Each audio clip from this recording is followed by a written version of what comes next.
Welcome, everyone, to episode 402 of Just Joshing. I am your host, Joshua Pantelaresco. I write stuff and podcasts, too, and today, Kenzie Carr joins the podcast. It's great to have her back. Love working with her. She came back from Japan. She's an engaged woman now, and she's still an awesome human being. I really enjoy chatting with her, and I think you guys are going to enjoy that conversation as well. But yes, like I said, I'm going to be offering audiobooks. I've been quietly going around and figuring out what services I am going to provide. If you are listening to this and you are interested in me making an audiobook for you, what would you want me to do for you? Just figure I ask that question before I get to the conversation. But beyond that, let's go, shall we? This episode of Just Joshing is sponsored by Indie Imprint. Indie Imprint supports creators by creators. Whether you are writing a book or creating a video game, Indie Imprint works with its clients to produce, edit, and present their projects to the world. For more information, check out their website at www.indieimprint.com. Okay, we'll just turn the recorder on if that's all right with you. Yeah. All right, so I am with Kenzie Carr and her magical green. Like, we're in Zoom right now, ladies and gentlemen. You won't see this, but half her screen, which goes one way, is completely green. It's like maybe she's not really there at all. I don't know. How have you been? I've been good. It's been a fun year up until the beginning of this part of it. Yeah, you were traveling the world. I mean, I was kind of, in one sense, I was kind of jealous. Like, you're off on this wonderful, crazy adventure. I was like, I got to do something similar. I went on my own crazy adventure, and then the world went crazy. But you got your adventure in, though, before the world went crazy, though. Yeah. We had planned on coming back around the same time that we were forced to come back, so we only left about a week or two earlier than expected. So we were pretty lucky in that. Yeah, so I mean, you got to see the world, and you got to see some incredible things. I got to see some of what you were doing. Wow, we could spend probably the whole chat just talking about it, but where'd you start? Where'd you finish? And well, I think that seems like a good place to go with this. All right.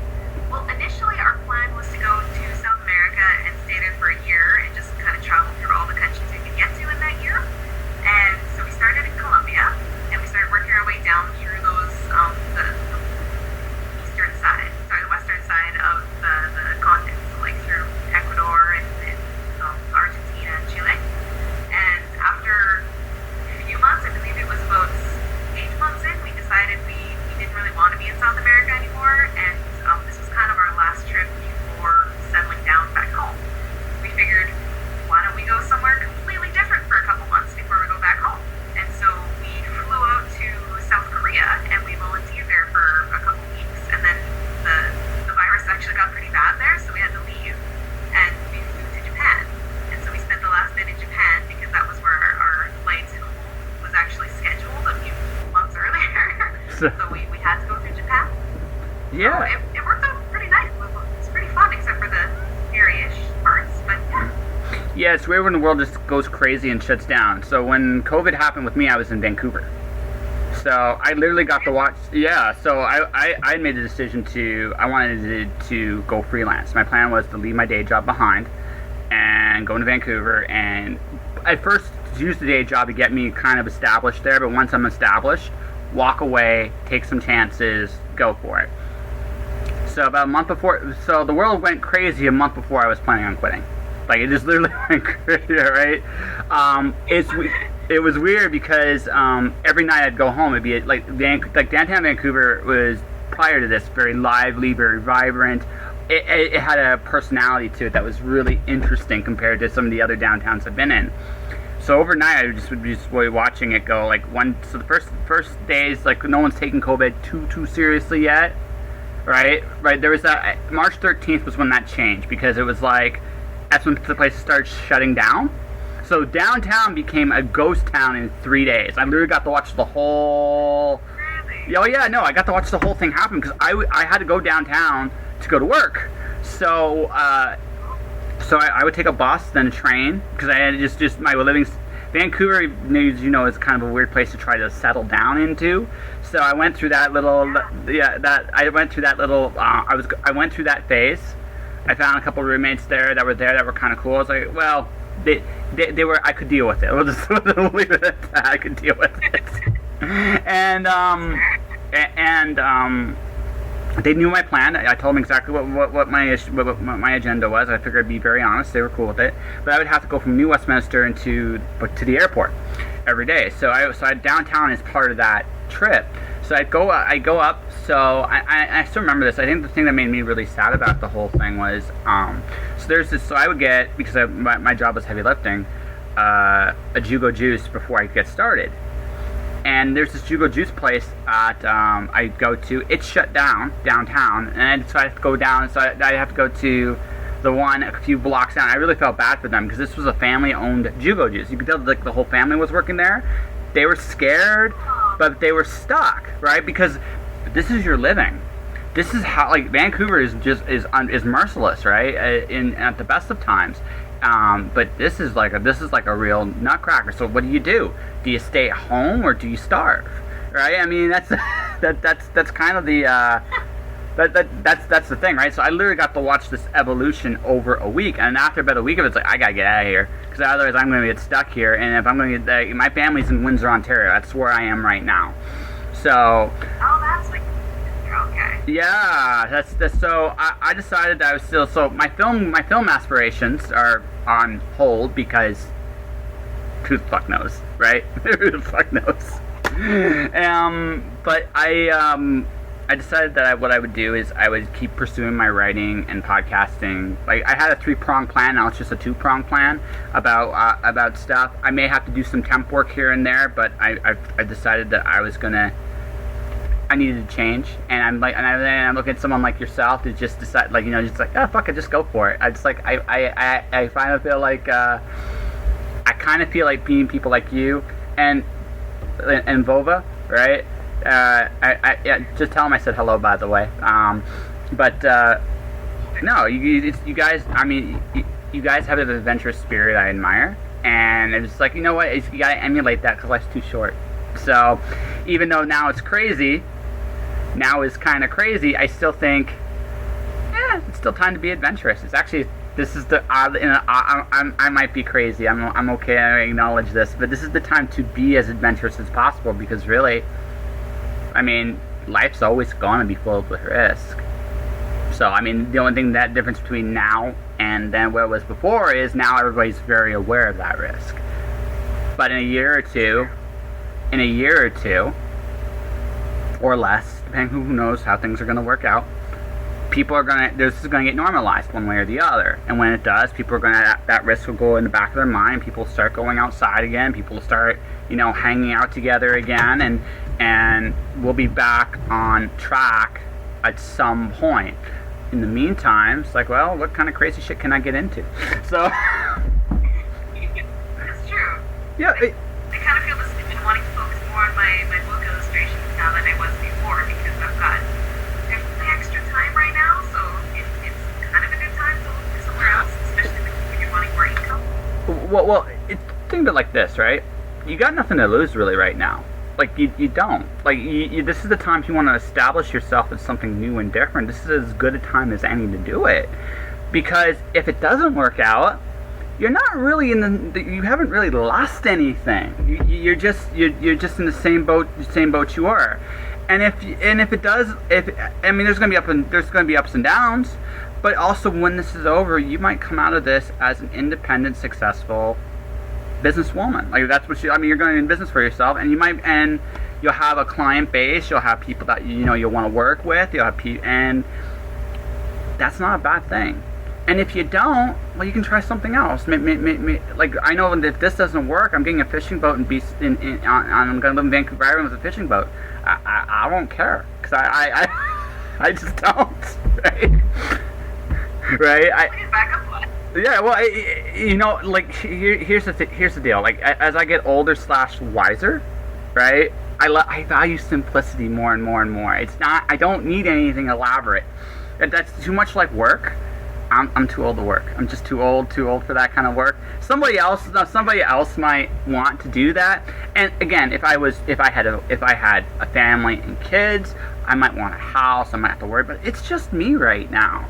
So I don't really need that much. I can go fishing. I can learn. I know how to make my own alcohol. I mean, it might be the most terrible tasting crap on the planet for the first little while, but it's one of those things, you get better at it, and hey, who knows? Maybe I'll discover a side venture. I mean, booze is going to be popular until the end of the world anyway, so fuck it, right?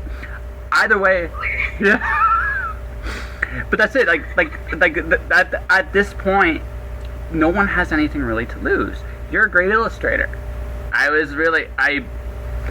wish more people had your work ethic, actually. I feel like I've been carrying this conversation more. I feel if I feel kind of bad. Yeah. Yeah. It's the fact that the biggest challenge you're going to face is reliability in terms of your employers and your employees. Like, I actually have to terminate a professional relationship. And it's weird, and it's hard at one point, a professional one.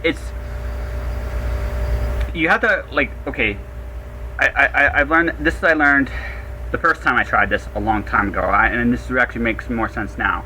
The kind of people you want to work with going forward, right? And, okay, down the road, I want to work with you again. Because I like you personally. You're driven, you're driven, you're talented, you over-deliver, which is awesome. And I mean it straight up, right? The short term, this is me being very honest, I don't know quite how I can, it may come to a point with you, I might have to say with you, I can't right now because I have to figure out my own shit, right? Right? That's it. But down the road, I want to work with you because, again, you go above and beyond. You are an incredibly gifted illustrator. I love that, you went for it. You delivered faster than I ever anticipated you did on Hella Zero. You did, wow. It's these are good, and you're done, and a lot of people like what you've done. I actually trying to figure out how to do the text for the cover and not screw it up. My biggest concern is because you guys, it's not to screw it up because you did such a really good job. And you're the kind of person I want to work with in the future. But I want to keep my promises to you. Because if I can't keep my promises to you, I won't be a person you want to work with in the future. And it's honest, right? But there's right? It's honest. That's what you got to work at, right? So from an integrity standpoint, there's a certain kind of integrity and commitment I want with people that I'm working for and who was working for me. And that's kind of where I am. That's how I'm approaching this going forward. Now, I'm going, the next 2 months for me are going to be super hard. Because I know I'm breaking all my bad habits. All of them. And that's going to suck. But I got to break all of them, right? And it's important because you got to look in the... It helps with that, right? What? Sorry? Being in a new place will help with that, right? Yeah. Well, there's that, but also just... I don't want to fail... I don't know, maybe if you understand this one. I don't want to fail because of me. I want to do everything I know how to do to the best of my abilities. And if it doesn't work out, it doesn't work out. I can live with that. But I don't want that back in my head, well, if only I did this. Well, if only I did that, because then I'm sabotaging myself. And I don't want to be that guy. If I can't do something, but I do everything I have in it, you can respect yourself. It's hard. It's the bitter pill to swallow sometimes, but you can live with that, right? It's when hey, I can do this, but I don't know. It's kind of like when you're in that position, and that's what happens with my current employer. He's that guy. I don't want to work with that kind of guy anymore, right? I just don't. I don't have time for that.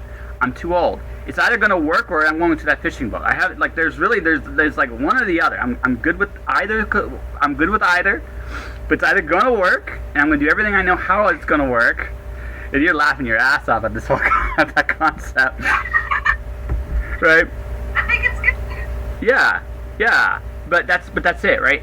If you're going to enter a freelancing, that's the mentality you need to have as a freelancer, right? And you're going to have ups and downs. That's the ups and downs. The kind of person you want to work with, right? And the kind of person, and sometimes you don't get that perfect match. You're going to deal with, I'm probably at some point going to deal with an asshole, but he's going to pay right on time every time, and that's going to be well, I got to do it, right? I got to do it. Right? I got to do it. But at the same time, but at the same token, right? they're paying me enough that I can handle him being an asshole. And I think that's kind of the important that's the distinction. I think what it comes down to is, like, you gotta have a certain integrity. If you gotta have integrity, or you gotta have loads of money, right? And in a perfect world, you have both. But in a not perfect world, you gotta have one or the other, or you're not gonna succeed. For sure. Yeah. I can see that. Yeah. I'm just getting started into that, so I don't have any clients that I didn't like yet, so it's pretty interesting. Yeah. But I'm not looking forward to the first one again. Oh, well, that's not technically true. I was your first client, kind of technically. I think I mean, Yeah, an asshole. what? You weren't an asshole. Well, no, I wasn't.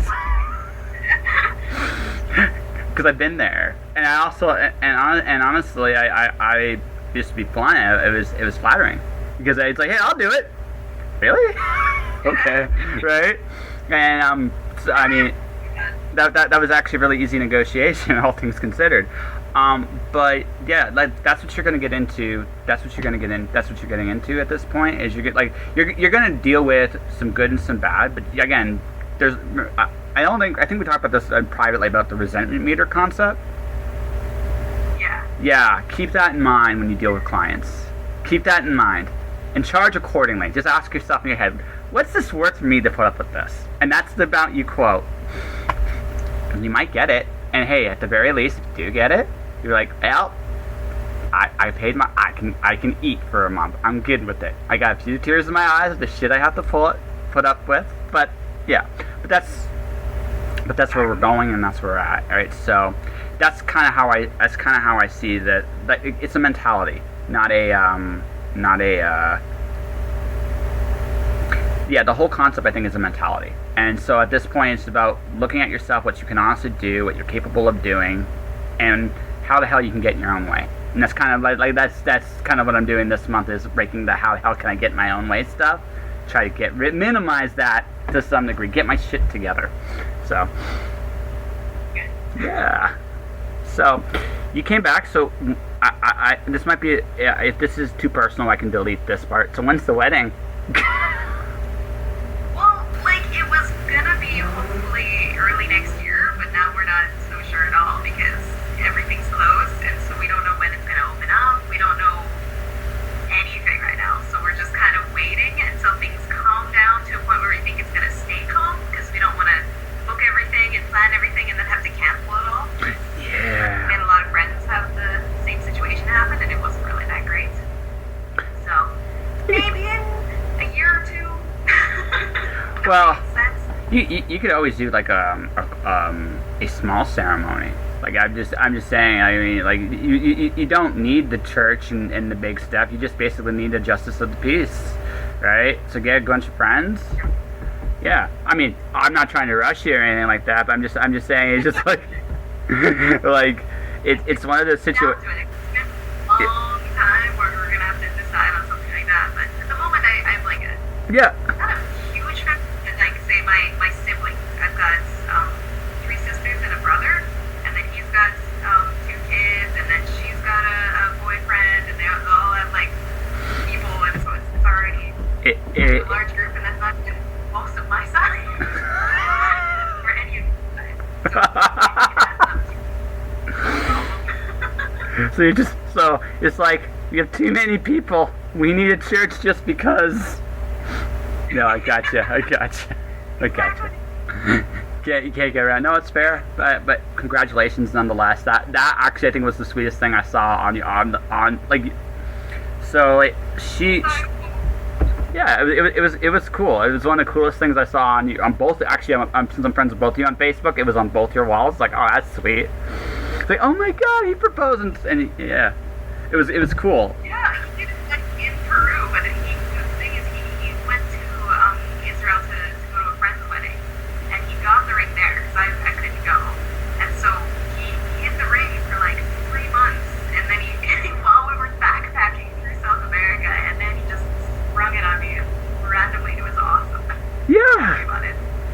Well, I mean, hey, I mean, he's a smart guy. He figured he'd wait till the right moment, right? Well, he thought was the right moment, and yeah, good for him.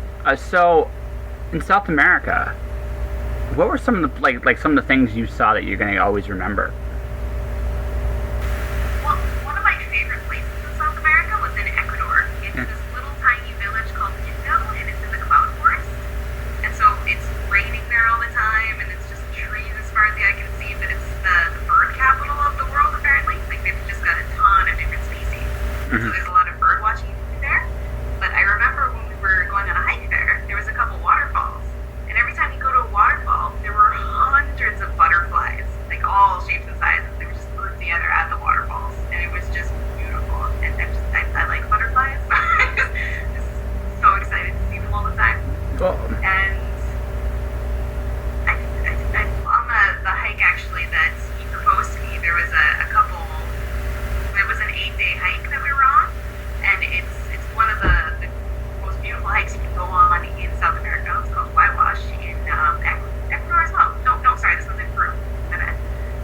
So on one of the days, we were going up one of the mountains, because you have to go over these mountain passes, and it was just hiking and horrible all day. Barely made it to the top. And when we finally looked over, it was just this huge valley with mountains on either side and rivers and everything all in this one condensed area, and it was the most beautiful view I've ever seen. So that will for sure stay with me forever, I think. that's cool. That's cool. So when you did this, did you volunteer for a bunch of different things just to make things meet, or just it was like how did that all?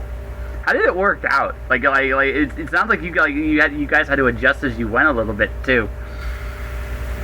Well, we wanted to volunteer, but we were moving around so much that it was hard to actually stop somewhere. So we didn't volunteer in South America. We were just kind of going as cheaply as possible, like trying not to spend money on expensive places or buying things we didn't need and stuff. And their dollar value goes pretty far there, especially the Canadian dollar. So we were able to travel the whole time. And then we hit Brazil, and it just is so expensive there.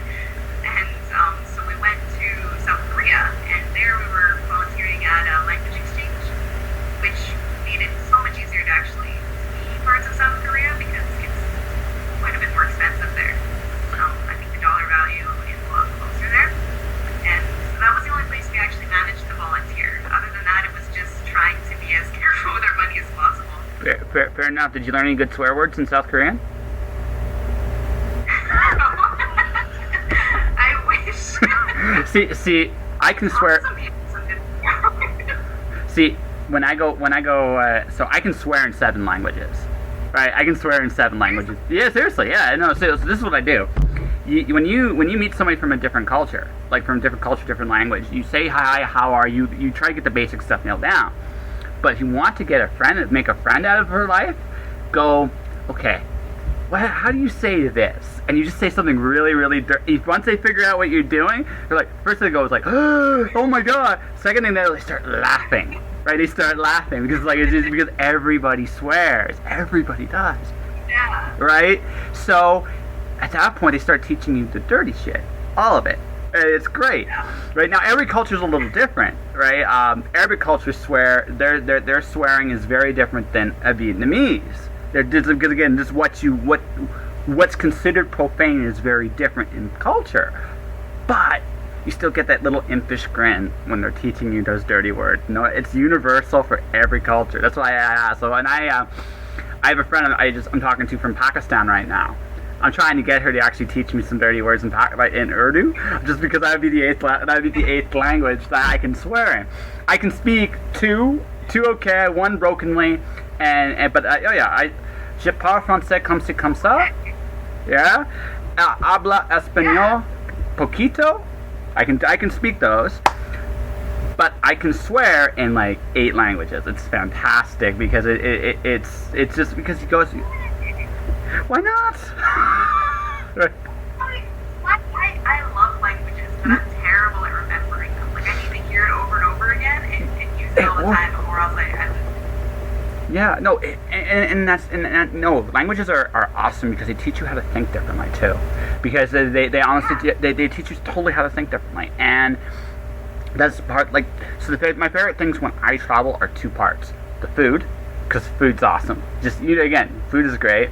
She's nodding on that one. But the second part is The second part is always it's the language, because that will tell you everything. The other thing about learning about what they consider profane, you also learn very quickly what cultures value. It's the same. You learn an awful lot learning it that way. So you can learn some aspects of respect by learning it that way as well. It's an interesting approach, and you get people to play with you. And when people are willing to play, you make friends, and then you realize nobody's really that different, and it's great. She's We traveled and learned some Spanish, not a ton, just kind of basic stuff, like how to get onto the bus and stuff like that. Mm-hmm. And then we moved on to Brazil, and it's suddenly talked about Portuguese. And it's very unfortunate because Portuguese is, like, when you write it down, it looks very similar to Spanish, but it sounds completely different, and there's a lot of different words. So, like, we were getting around some places with our Spanish, but everyone in Brazil is so friendly. You talk to everybody. Like, we would meet people in hostels that don't speak a word of English and have just 10, 20-minute conversations with them. Yeah, it's great. Like, it's awesome. No one loved to talk to them, but I just had no idea what they were saying. But it comes to you. So here's so you can steal my approach next time you travel. Just learn the dirty words. You come up with this like broken, weird dialect, and it will be, it's a blast. Like, you get to, like I said, it's my favorite part of traveling. I hate the tourists. Like, some tourist stuff's nice. Don't get me wrong. Some tourist stuff's really cool, but honestly, I can look at a picture for a tourist thing. I would rather learn who the people are, what they care about, what they love, because that, I'll never get that. I'll never understand that on the internet. I'll never understand that of the picture. See it, listen to it, experience it. That's a big thing. And in that sense, I'm very jealous of you, because you've been braver than me. I'm hoping when this calms down, next year will be easier. Regardless of what happens next year, it will be easier. By the year after, there should be somewhat equilibrium, but next year should be definitely a lot easier. And I'm hoping maybe next year, like I said, because I'm at the point I don't really give a fuck in my life. This might be my midlife crisis, and I'm really good with that, right? I just don't give a fuck. I might just wander. I might just wander. It's like, life's too short, right? And you don't we only have so much time, and we gotta make the most of it with everything we do.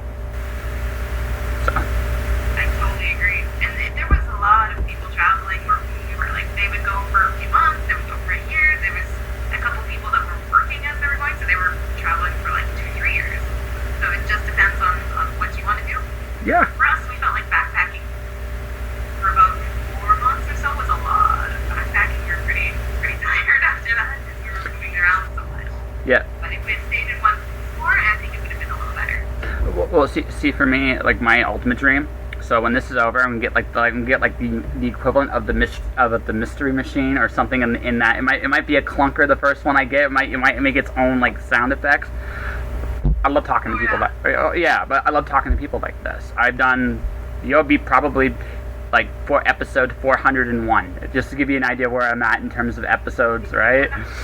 So why not just go on the road and meet people and talk to them in their own environments and hear their stories? There's not much when you get right down to it, there's really not much in this life that's worth doing unless you love it. So I like doing this. Why the hell not? Maybe I find someone crazy enough along the way to go with me.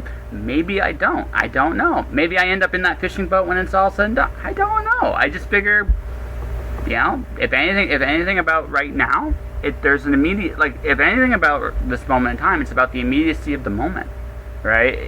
It's real and it's relevant. You don't have forever. You have now, and it's about what you make of it. Exactly. Yeah. I agree. That's exactly where we wanted to go. We're actually very fortunate we left last year instead of this year, but the whole reason we wanted to do this is we're thinking we're going to have maybe get kids, get married, get a mortgage, all those things, and we're going to get stuck down, and we're not going to be able to just leave, or even if we got a job we really, really liked. Because at the time, we were okay with our jobs, but it wasn't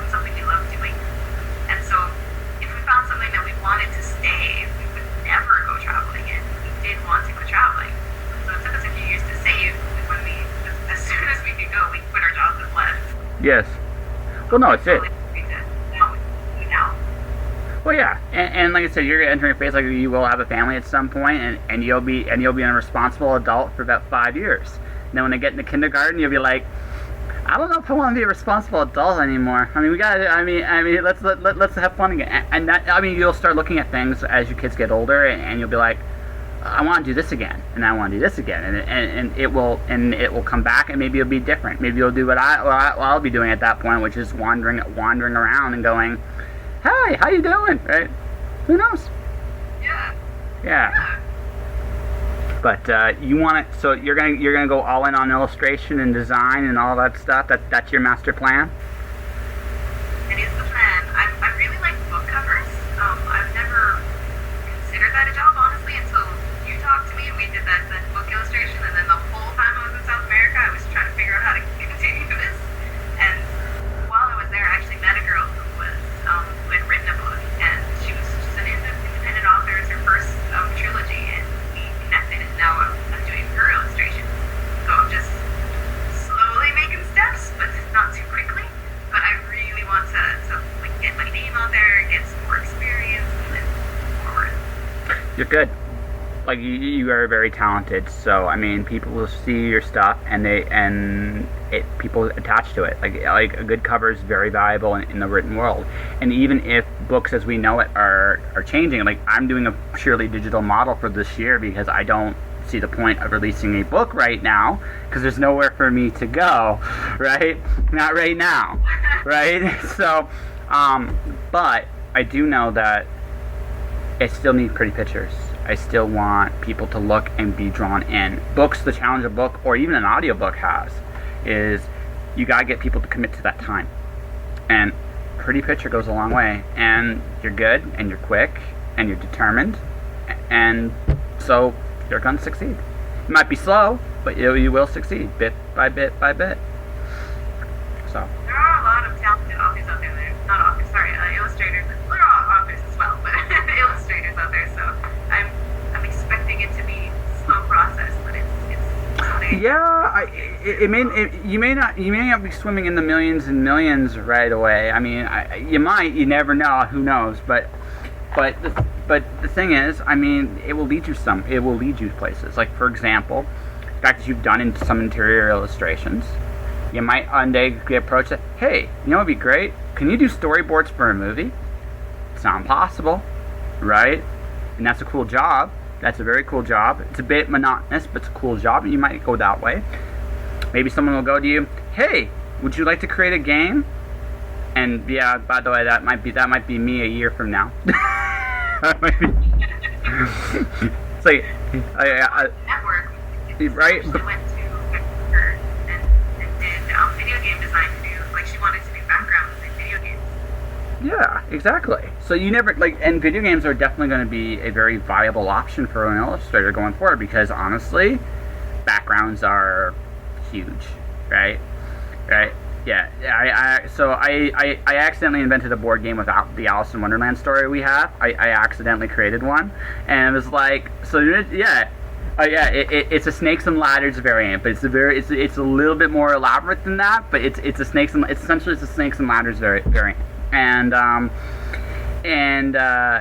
was like, well, okay, so if I were to do this as a video game, I would need something for Alice, something for Medusa, something for the Queen, and something for the cat, right? And they would be the actual board game, the board game pieces. And then I'd have this idea of like monsters you'd fight throughout, like the different shadows we talked in the first book, but also some of the other classic Greek and Lewis Carroll creatures would be in there too.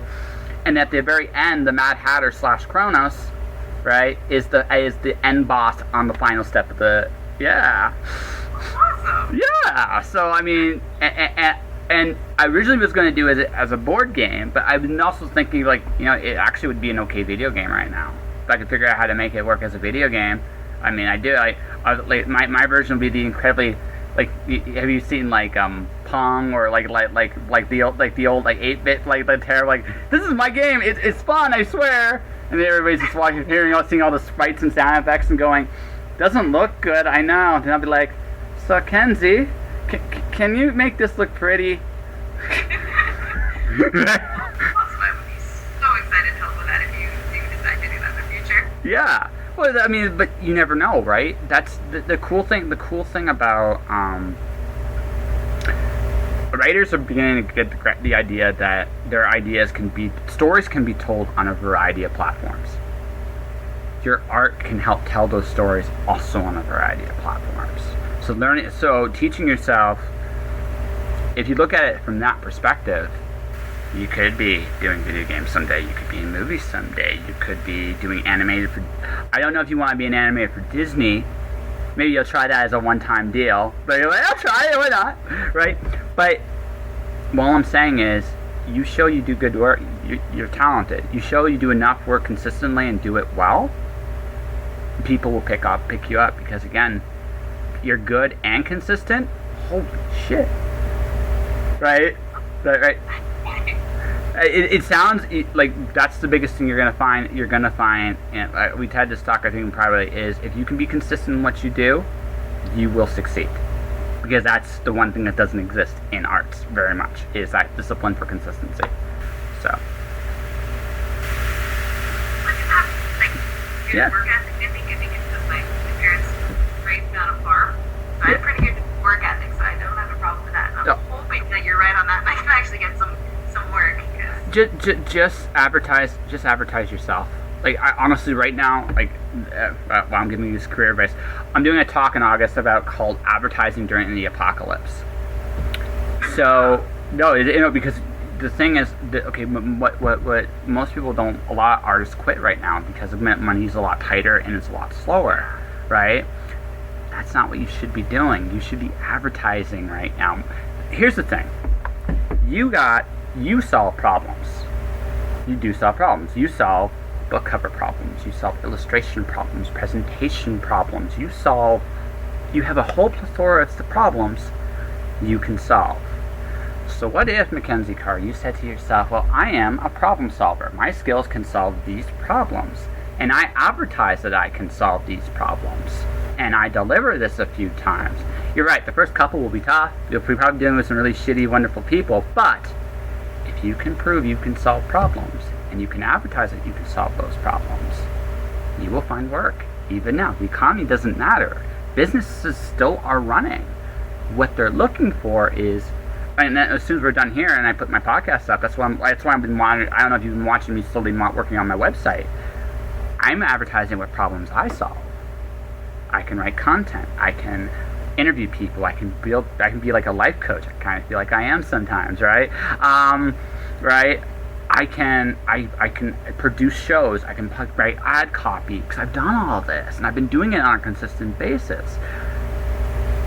Your job between now and whenever this crazy goes away is to advertise what you do and what you do well and make it loud enough that people will notice. It's going to be again. There's going to be a lot of days you hear nothing. That's not the point. Get out there. Show that you're out there so that when people start looking, well, you've advertised thousands of times that you can solve these problems. Let's see if you can actually solve these problems. They'll come to you. That's why advertising is so important right now. Because that is why I made money on, like, the first novel I released last month, I made money on it.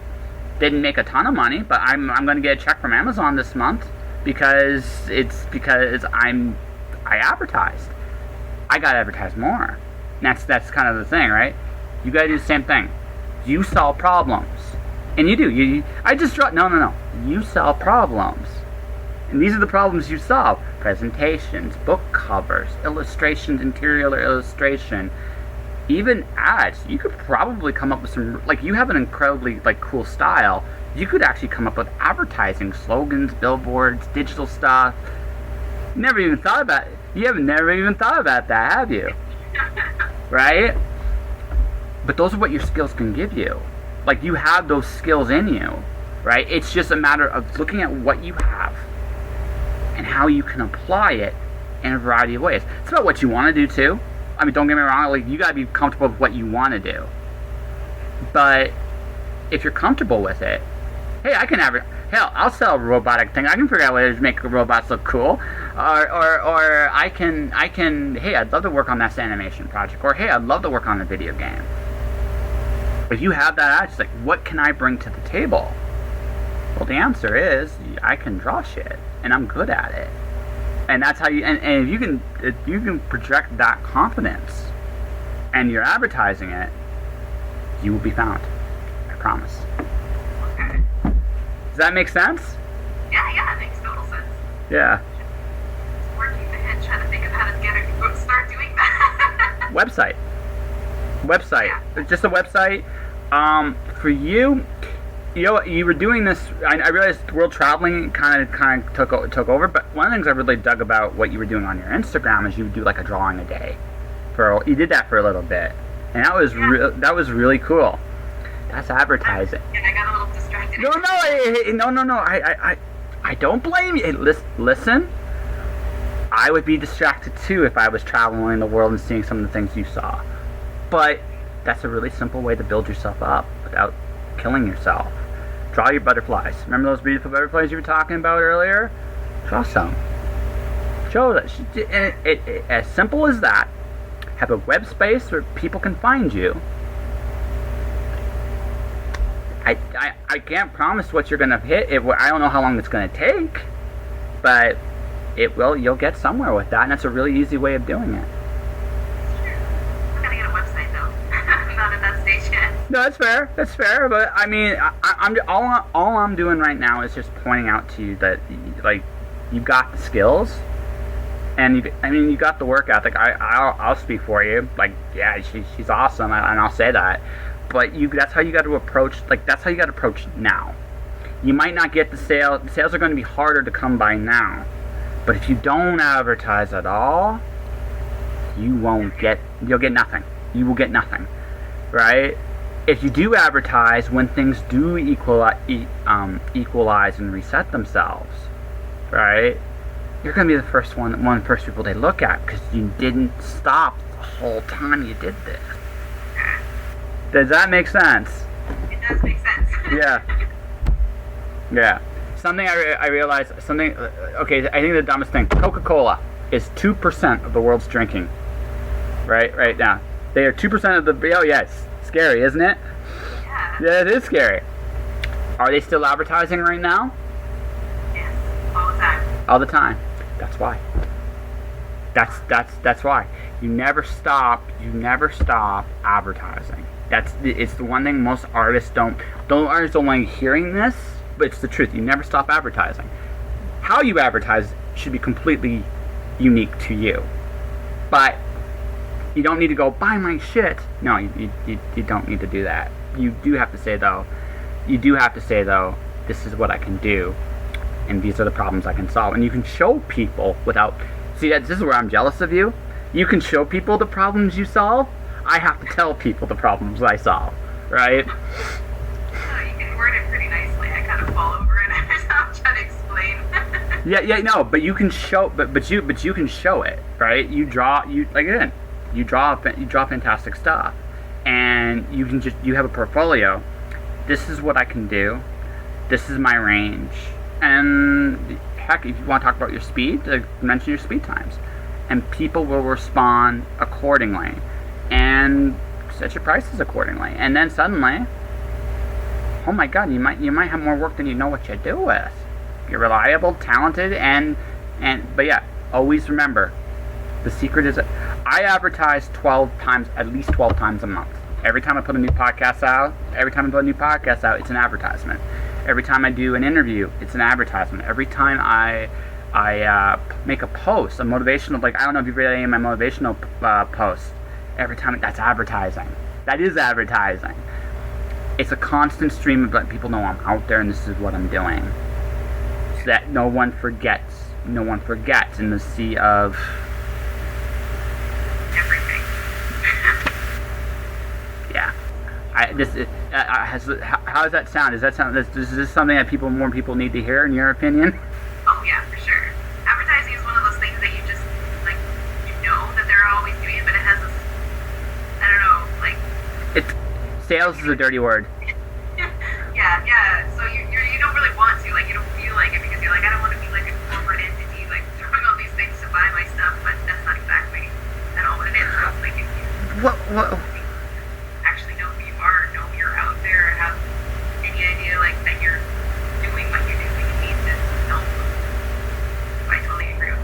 Yeah. Well, I just I think this is the thing. This is the hardest thing I've had to learn as an artist. I have to have audacity, not the program I'm recording this on. But here's the thing, right? I think my words are worth money. That takes a certain ego to have that, right?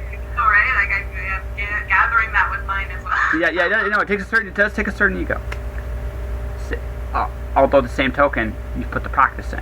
I mean, and always remember that too. You've put a lot more practice in than a lot of other people have, and as such, you can have a little bit of that ego. You've worked at it, right?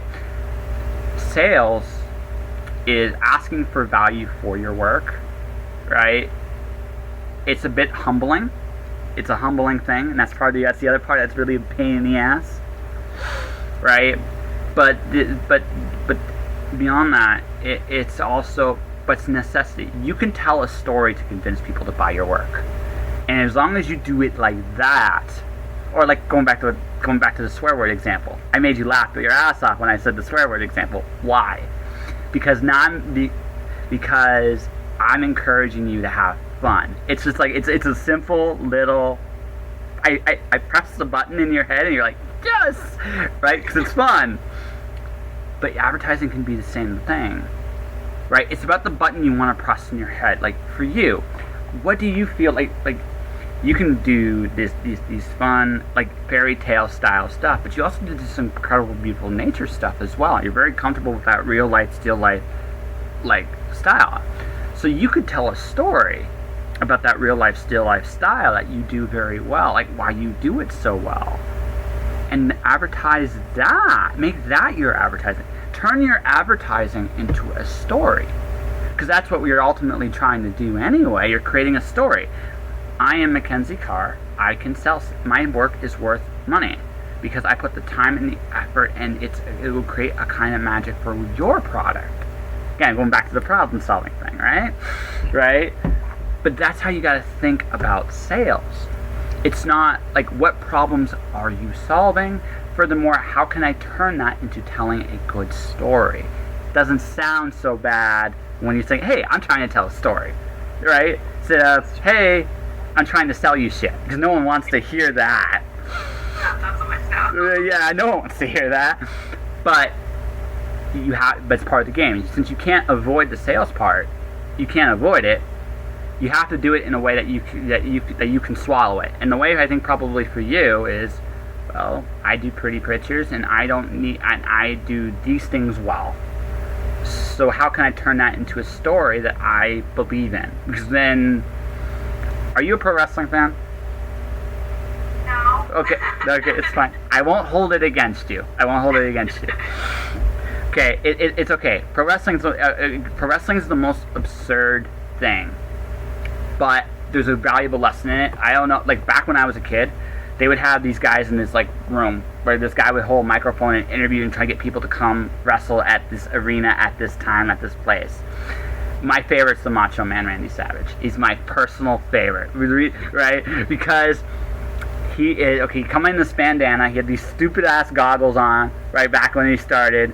One time he came in with a coffee creamer going, the cream will rise to the top. It's it's the dumbest thing I've ever seen in my life. But I realized something too. He made millions of dollars getting people to come to the arena to watch him do it because of the shit he did with the television. Why did that work? And I realized the reason why that worked is because he believed it. Not necessarily that he believed in what he didn't necessarily believe in, the glasses, the that shit. Nah, that's props. The persona he projected, he believed in. So when he conveyed it to the audience, he said once, "I'm too hot to handle, I'm too cold to hold." I'm thinking about what this, but like logically it makes no fucking sense.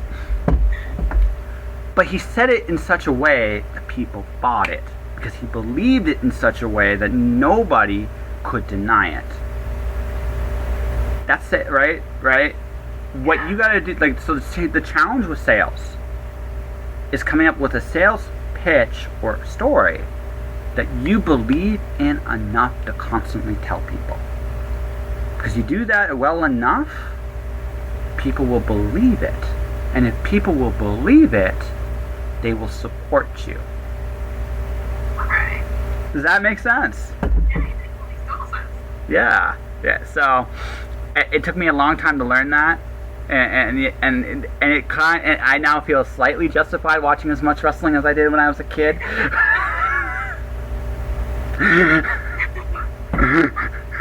I had a problem. I'm not going to deny it, but Yeah, sometimes I've seen a couple. yeah, it's okay. But the thing to learn from that is, like, we all have to believe in our stories, whatever they are. And if we don't, no one's going to believe them either. Yeah. So, I think we have a good interview here, Ms. Mackenzie, although I feel like I talked quite a bit. Enjoying the talk. What?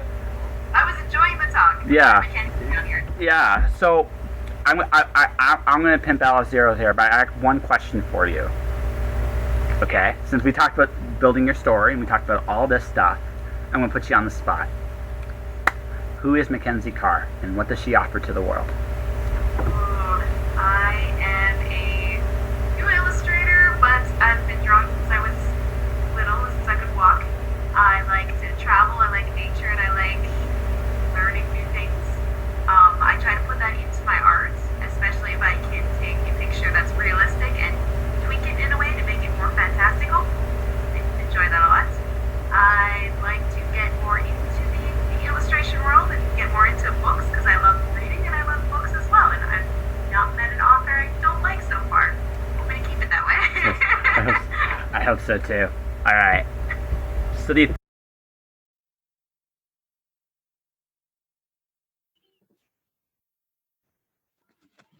This is Kathleen with BookBrush, and I wanted to tell you a little bit about BookBrush.com. Our team developed BookBrush for authors like you after having hundreds of conversations with authors that were struggling with creating images or simply paying too much per image to have a graphic designer do the job. So we created, for authors specifically, the easiest way to create professional ads and social media images for your books. We'd love to have you join us at bookbrush.com. I go insane. And that's my conversation with Kenzie Carr, ladies and gentlemen. If you want to support her and myself, you will check out our latest book, Alice Zero, which is available for pre-order now. It comes out August 22nd. I'm really excited about it. It's my first poetry book in 4 years. It's by me. It's by Kenzie. She kills it, man. She really does. I was really, really proud to work with her. She made me better, and I appreciate that. So thank you very much, Kenzie. Beyond all that, that will do it for this episode of Just Josh. I think I got lots of cool things coming up. I think we're going to get to them as next week progresses. Actually, I got one more thing I got to mention here, and that is BookBrush. I'm doing a special BookBrush presentation August 27th. It's going to be a demonstration interview with the founder of BookBrush. The ad is at the back here. I'm excited I got the chance to show you guys this. It's such a cool app for authors, period. It's something I love. You guys will love it too. But beyond that, that'll do it for this episode of Just Joshing. If you want to support the podcast, you can do so in a number of different ways. Subscribe to the podcast. I'm on iTunes, Google Play, Spotify, Stitcher, every platform you know on demand. Click the like and subscribe if you want to do it. As far as the books go, there's Cloud Diver, which is available now. There's Alice Zero, which is available August 22nd. The links are below. I have a newsletter you can subscribe to called Let's Get Dangerous, also linked below. Merchandise, links below. Thanks to you guys for your support. Thanks for listening. Beyond that, though, my YouTube channel is Joshua Pentalaresco. My Twitter and Instagram is jpentalaresco. I'm just going to say hello now. You guys take care of yourselves, and I'll talk to you soon. Josh.